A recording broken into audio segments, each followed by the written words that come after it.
Hello' friends, আশা কৰোঁ আপোনালোক সকলো ভালে আছে। আপোনালোকে চাগে ধৰিব পাৰিছেই, আজি মই অমৰাৰ মিঠা আচাৰ বনাইছোঁ। একেবাৰে সাধাৰণকৈ বনাইছোঁ। সকলোৱে আচলতে বেলেগ বেলেগকৈ বনায়, বনোৱা পদ্ধতি বেলেগ বেলেগ ধৰণৰ।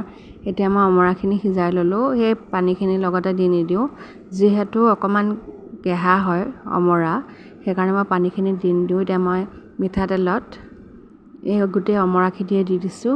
আন্দাজমতে নিমখ আৰু হালধি দি দিছোঁ। মছলা বুলি ক'বলৈ গ'লে জিৰা গুড়ি, ধনিয়া গুড়ি, জালুকৰ গুড়ি আৰু বিশেষকৈ মই পাঁচফোৰণ বিশেষকৈ এনেকৈ ড্ৰাই ৰ'ষ্ট কৰি পেলাই মই 1 চামুচ দি দিছোঁ।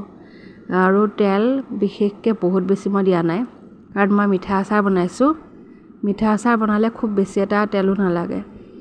আপোনালোকে বাৰু অমৰা মিঠা আচাৰ বনাই পাইছেনে? কমেণ্ট ছেকশ্যনত জনাবচোন। নহ'লে আপোনালোকে ফেভাৰেট আচাৰ কোনবিধ সেইটোও মোক জনাব। এতিয়া মই এই অমৰা মিঠা আচাৰো বনোৱা মোৰ হৈ গৈছে প্ৰায়, বিশেষকৈ গুড় দিবলৈহে বাকী। আচলতে অলপ সময় মই ভাজিও লৈছোঁ। এতিয়া মই গুড় দি দিছোঁ। গুড় আপোনালোকে বিশেষকৈ খেজুৰী গুড় দিলে বেছি ভাল, আপোনালোকে বেলেগ গুড়ো দিব পাৰে।